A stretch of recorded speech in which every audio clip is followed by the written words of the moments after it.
That'll just help you kind of manage your time and make good use of it. The hours that you're required to bill are not going to go away, but a couple years out, when you're asked, well, what are your prospects? What does your book of business look like? You don't want to be eyes glazed over. You want to have an answer to that, and this is how you're going to get it.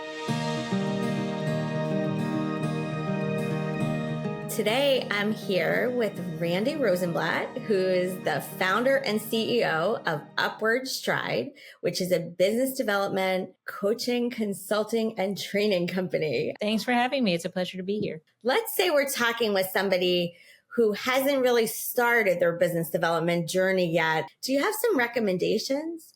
People tend to work with those who they know, like, and trust, right? Those are the three things. And those folks who are first starting out, they already know people. So that's where they should start. Think about the phases of your life. Who did you go to law school with? Who did you go to college with? Who lives in your community? Who do you know from childhood? All of those people. And these don't have to be best friends to date, right? They're just people where if you sent them an email, they'd say, oh, Randi Rosenblatt. Yeah, I know her. Good, good to hear from you. That's where to start, right? And that type of outreach. And I think if you take the business development kind of connotation out of it and just think about it as relationship building, it kind of eases the stress a little bit. And it's a journey, right? It's not going to happen overnight. So if you just start planting those seeds and then building on those relationships with those people who you already know, you'll start to see your network kind of blossom over time. Now, what about all these lawyers who have hours requirements and other things taking up their time, and they say, I don't have time for one more thing? What do you say to them? I say to them that I hear you and I get it. And not every business development effort has to take 3 or 4 hours, or has to be a football game or a baseball game or a 2-hour lunch or a 3-hour dinner. There are so many other types of things to do. It could be sharing an article with someone, right? Doing that type of outreach, right? It's all about touch points, introducing them to someone, sharing information or a change in the law that is relevant to something. If there's an activity that this attorney does already, right? Maybe they're into cycling, maybe they're into Pilates, yoga, maybe they're a runner and they know that someone in their network who they want to connect with would be interested in something like that. They should just invite them along, right? They're multitasking. Time blocking is another thing to consider. When you don't have a lot of time, if you kind of park time for BD, think about when you tend to be a little bit slower. So if 9 a.m. is your busiest time every day, don't set BD for that time, right? Maybe it's Friday at 2 is your hour or your 2 hours, and then just keep a list somewhere convenient on your phone, on your computer, of the things that you want to do during that time, and jot them down, what your outreach is going to be, the types of things that you want to focus on. One other idea is to just set goals. I want to have 2 lunches a month, right? That's what I'm aiming for, right? Everybody can do 2 lunches a month, or breakfast, or whatever works for you, coffee. So set the goal, right? So 2 a month, that's 24 meetings you wouldn't have had if you hadn't probably set that goal.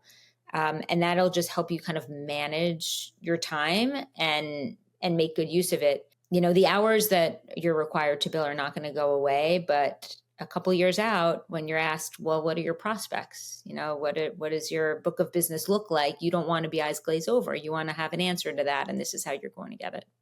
So anybody who's watching this video today and hasn't really started on the business development journey, it sounds like you can examine who are the people I know in my network, and everyone has a network, even the people who don't think that they've built it over time. Everybody knows someone, so they can send those outreach emails today. What's a good way to build on that? What's a good next step for somebody who's unfamiliar with trying to build a relationship? They can send an email. Hey, Susie, it's been a while. I see you're up to great things. I'd love to reconnect. Are you free for coffee in the next couple of weeks, right? Simple, straightforward. You're literally just trying to get together. From there, you want to have a tracking system of some kind. So if your firm has a CRM, a client relationship manager, use that. If they don't, start an Excel workbook, right? Separate it by phase of life, reverse chronological order. So, community now, law school, college, high school, childhood, and whatnot, and start filling it in with the folks you want to be talking to, and just track what you're doing so that that I had breakfast with Jen on August 7th. when am I going to follow up with her? And then I'll put it on my calendar, right? So I like quarterly contact at a minimum. So if you and I don't talk over the next 2 or 3 months, I'm going to be reminded in 3 months, oh, I should follow up with Jen. Let me figure out what I want to talk to her about.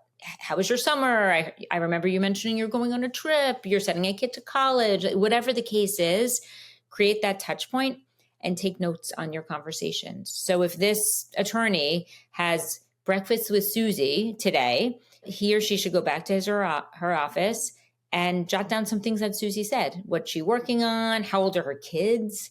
Does she have any travel coming up? So that when they reconnect, there are things to follow up on. So the tracking and the follow-up are two of the biggest things that you can do to kind of keep this ball rolling. I think that that is some really practical advice that everyone who is seeing this video can get started on right away. So thank you so much for being with us today, Randi.